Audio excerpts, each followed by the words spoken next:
So good afternoon, everyone. Again, Shai Desai here from Model Thinkers. So I'm, I guess, a learning and development consultant, and Arun and I have been friends for quite some time.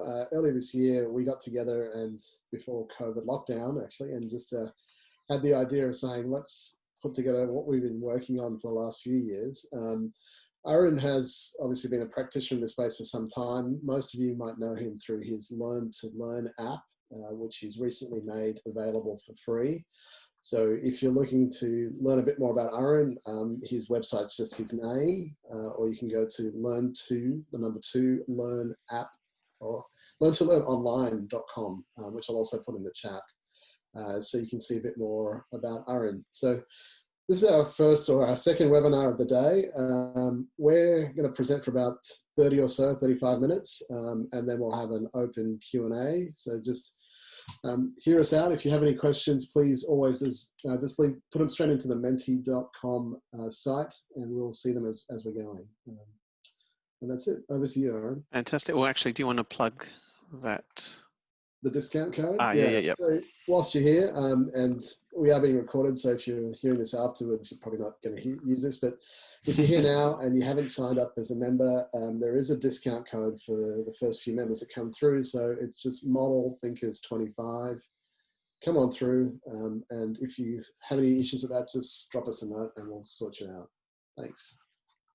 Thanks, Shai, and welcome everybody. So virtual body language 101, in my sessions, because I can't see you, I really try to use these things down the bottom, and if you've used Menti before, you'll be familiar with them. So the icons I'm using, they don't give you much choices. So heart means this is really useful. Is the question mark, it's like please explain more. And thumbs up is got it, please move on. As I was saying, like I used to have a thumbs down for the got it, please move on, but people complained and had real adversity to clicking the thumbs down. So until they put a better icon there, that's all I got. So thumbs up means, yep, I got this, move on. I feel like sometimes I talk a bit longer here just so people click on it. And if you haven't done it yet, so just open up in a new browser. If you've got a separate screen, you can use that. Or on your phone, it works really well. Getting a few thumbs up, that's good. So it's menti.com. And it's the code up there. So 1428999. You don't need any spaces. So just open it up in a new browser, and it looks like we're getting a few people, which is fantastic. Thank you. So today is about mental agility. And in particular, we're going to look at the why, what, and how, and what next of mental agility. And kicking off, we'll start with the why. So I guess it's the obvious question when we're starting this is like, well, why are we discussing, why are you here for mental agility? And I almost didn't put it in because seriously, if you haven't been paying attention, you may have not noticed the freaking global plague and the robot apocalypse, the double bogey. And so even before COVID, I've been talking a long time around learning agility and mental agility, and talking about how the robot apocalypse, as I call it, or some people call it digital, the rise of digital and the rise of automation, is forcing humans to be more intelligent, more clever, more creative, and focus on those professional skills. And all our routine work is getting gobbled up by automated systems, and basically the nature of work is changing. And so no matter what job you're in, like the nature of your work is really getting to be more human, more complex, more creative, more engaged, or it's gone. So that's like a really hard reality check. And then with COVID happening, it's just another reminder that we live in this crazy VUCA world where anything can happen. And the combination of the two, the fact that the digital transformation has accelerated in COVID, just means that it's more and more a case that we have to be prepared with that level of agility and adaptability. So that's all I'm saying on why, because it feels like it's really self-evident in the period that we're living through. So rather than focus on the why, I'll jump into the what. And I'll start by asking you, and you might see on your Menti, the feedback thing, it says the presenter has moved slides, and you can just click on the button, I can't remember what it's called now, which says go to the slide. So when I talk about mental agility, I'm just curious to know what words jump into your mind. I think you've got a few options there. You don't have to fill out all 5. You can just put in any words that you want. adaptability, getting a few. Fast, reflection, flexibility.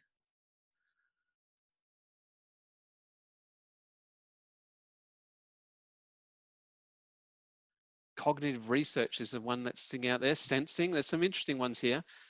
What I do not know. What do I not know? Yep. Curiosity, awareness. So the big ones: adaptability, flexibility, adaptive, fast, and some of the small ones: strategy, sensing, reflective, flexibility, fluency, mindfulness, being nimble. I like that word.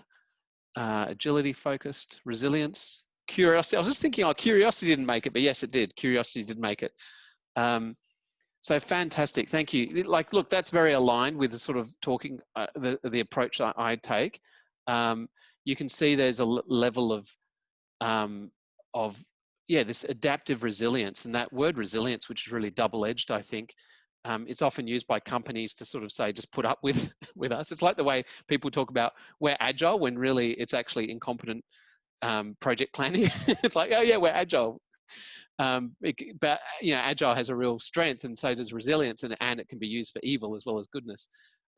Interesting, fast. I find that interesting because, like, in some ways, yeah, it's about speed, but I think agility especially is about being able to change directions quickly, more than just go at pace. Not that whoever wrote that is meaning that, but I think it's an interesting one. And yeah, curiosity and intelligence. I mean, like, I think that's the whole question about how you define intelligence. Look, I'll jump into the next one. This is my working definition of mental agility. And I do keep changing it. I think I even changed it for this session just last night, because I keep tweaking things and taking things out, putting things in again. So at the moment, my definition is mental agility is the ability to rapidly establish, grasp, and learn complex mental models from a variety of experiences, people, and sources, and apply them in new and changing contexts to achieve desired results. So putting that in more plain English, you've got a goal, you've got the ability to pick up these concepts or mental models from different sources, and that's one thing I would stress. It's not just experiences. A lot of people just talk about experiences, but it's also, I guess they might encapsulate that, but it's also from people and other sources. There's a way we can get our information and our mental models and our concepts, and then it's how you also create them from your experiences, how you pick up others from other sources and learn them, and then apply them in different contexts. And one of the things I find really interesting at mental agility is seeing, for example, parents, usually mothers, who have to take time off work to go look after kids on maternity leave, and they've picked up a whole bunch of mental models being a new mum, and then they come back into the workforce. Like, even that I find really interesting. Like, how do you pick up some mental models from one context and then apply it in a totally different context? I think that's a really interesting aspect of mental agility. So I'll just try to move this on. I talk about the term mental model, so I feel like I need to define that, even though it wasn't a definition in and of itself. And those of you who have been around, you've all been around model thinkers to some point, because that's why you're here. I will define it again anyway. So the way we define it very broadly. We call it a simplified representations, concepts, and frameworks to understand the complexity of everything. And the examples I often give here is, if you imagine the house that you grew up in, your family home, you won't remember that in detail. Even frankly, the house you live in now, you don't remember that in detail. You would have a mental representation of that house. For some of us, we might have a floor plan, a sense of how the rooms fit together. Other people might have a sense of, I felt really safe in this particular room, or you might have a sense of the aesthetics and the posters on the wall, or it might be memories of the experiences that you had there, and emotions linked to that as well. So there's basically representations that you build to remember and to think of and to engage with that house. So if you go back to your family home, your mental representations will define how you engage with that house. And that house is actually quite different to the way you actually remember it. So at the same time, as well as those sort of mental representations that we make to think of any level of complexity, there are some mental representations or mental models in the world that have come up through almost like folk wisdom, if you like. They've come up through like years and years of people trying stuff, experimenting, and people creating these mental models that are quite transferable to different contexts. So I mean, if you want to broadly group them, there's those two, the ones that we generate and the ones that we can actually pick up from other people's experiences vicariously and apply them in our world. Now, I didn't mention, as well as the love heart to say, yes, this is great, the question mark to say, explain more, the thumbs up, which is saying, I get this, move on. There's also these questions. I'll generally, so ahead of you there. I think that person just wrote that just before I got to this slide. So you can write questions in at any point. I'm going to save most of them for the end, but I'll have a quick peek occasionally. So mental agility, now we focus on the how of mental agility. I want to ask you firstly, how would you rate yourself? So this first one is saying, I consciously use more than a dozen mental models regularly. And by regularly, I mean like pretty much every day, if not every couple of days.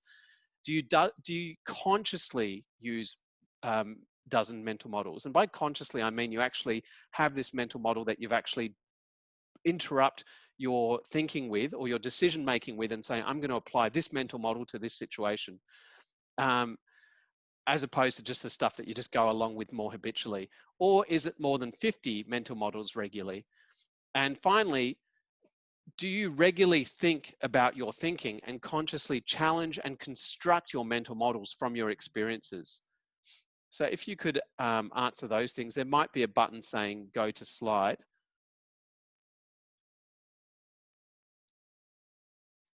And if those of you who came in late, you can open this up in a different browser, menti.com, and use the code 1428999 to have a vote. So probably lower than the first group, or maybe similar. Okay, so the first one, there's probably about what, 5 people up here on the sort of higher end of using about 12 mental models regularly. I'm curious to know which ones they are. We won't put anyone on the spot. This is anonymous, by the way. So you can totally fool us and fool yourself if you want to just say, yeah, I'm way over here. The consciously use more than 50 models regularly. So not many people there, like, well, no one. And that's really interesting that most of you are kind of between the dozen and the 50. And then in terms of consciously thinking about your mental models, there's about what, 8 people up on this side, but another, what, 7 people or so down this side. So pretty balanced on that one. That's interesting that you are thinking about your mental models and thinking about your thinking, but there's not a big vocabulary of mental models, if I was to put it that way. Thanks for that. So the way I like to think about how you can think about mental models is the metaphor I'm going with right now. I'm trying to commit to it. I'm playing with different metaphors. I had a different metaphor a few days ago. But the one I'm committing to right now is it's like a whodunit movie. So in a classic whodunit movie, you know, you've got a clue, you've got the fingerprint, right? And then usually in those classic,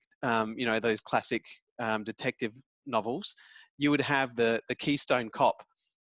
Let's say his name was Wiggum, and he would just read that clue and he would interpret it for a straightforward solution. Like it would just be A equals B, done, close the books on that, let's move to the next one and eat our donuts. So, you know, it's almost 2-dimensional.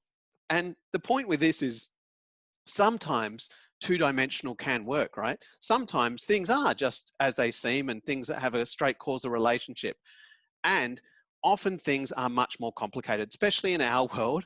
Often things are much more complicated. So I'm not saying that you always need a bunch of mental models for every situation. Sometimes things are just like, you know, A equals B, let's get on with it and move on to the next one. Although there's probably there are a bunch of mental models to encourage that sort of behavior. But sometimes you need a bunch more of mental models and a bunch more research. And that's where you bring in your detective approach. And the detective doesn't just take this at face value. If you were to put this in Daniel Kahneman's terminology, you could go fast thinking and just make immediate kind of responses to the initial clue and make causal relationships and make decisions based on that fast thinking. Or you could slow it right down and bring your cognitive power to the table, or your detective power, start finding other clues, start investigating, start finding out more information, and start like challenging both interrogating the evidence, the witnesses, the data, the fact patterns that you've got around it, to try to really uncover the truth in a much more conscious kind of way. And they're the two kind of ways that you can engage with reality. Sometimes it's fast, sometimes it's slow, and a much more cognitively draining and effortful. And so this is captured in this, this model, which some of you might have heard of. It's the double loop learning model, where basically, traditionally, for a lot of people, the chief Wiggum option is you've got a bunch of mental models in your head, right? We all have these mental models in our head. They're not always conscious, right? They're just there though. They are the way we actually understand the world. They're the way, like even one of your workmates who annoys you, the mental model you have of that person is going to frame how you engage with that person. And it's also a simplified representation of them. They are more complicated. Your relationship is more complicated, but you have this simplified relationship with them. And it's not just you, it's like everyone. Kahneman, everyone does it. So you've got the mental models in your head. You've got this decision point. And so you make the decision, you take the action, and you impact on reality.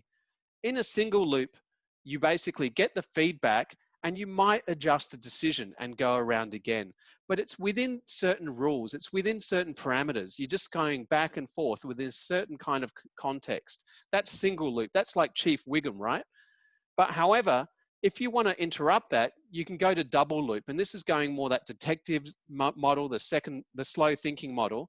And double loop thinking involves going through a reflective process where rather than just thinking about the decision, you're stepping back from that. You're trying to abstract what that experience actually means. And you're trying to draw what sort of mental models you might learn from that.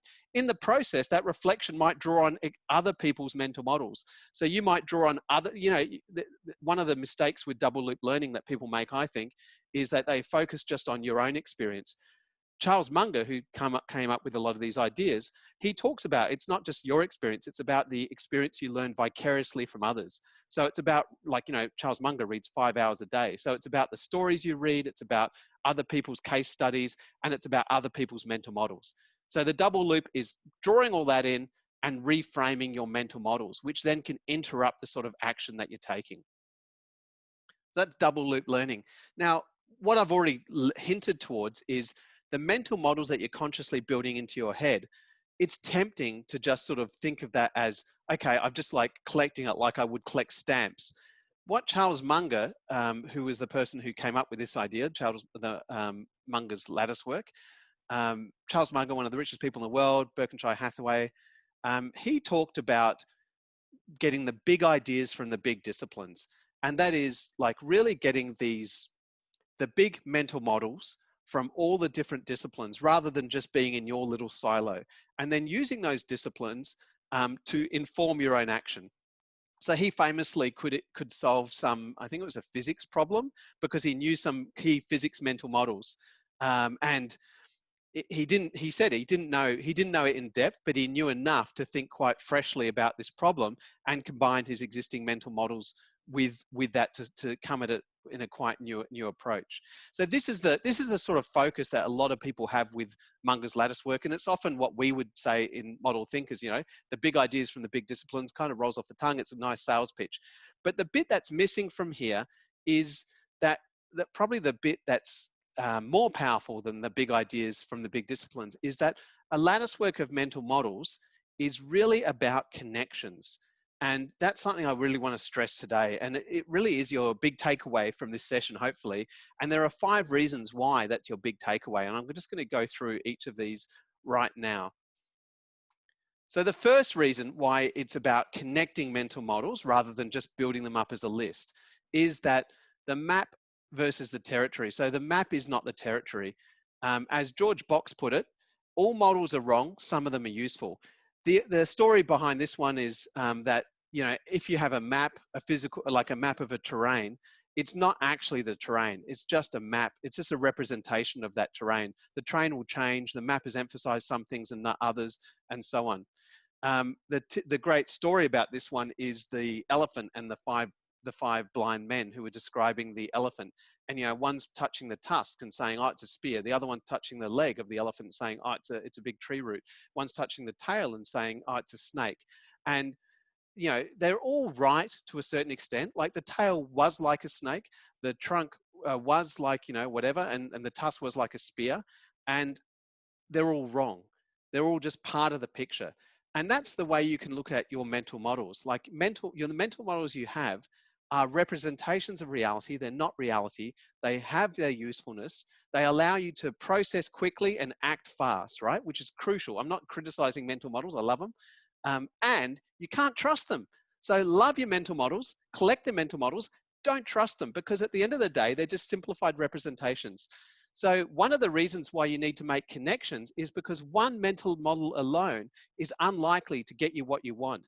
Whereas if you had feedback from all 5 of those people who are trying to explore this elephant, poor elephant, that gives you a better picture of what you're dealing with rather than just relying on one of them. Similarly, you know, having more mental models and connecting them gives you a better chance of understanding reality more accurately.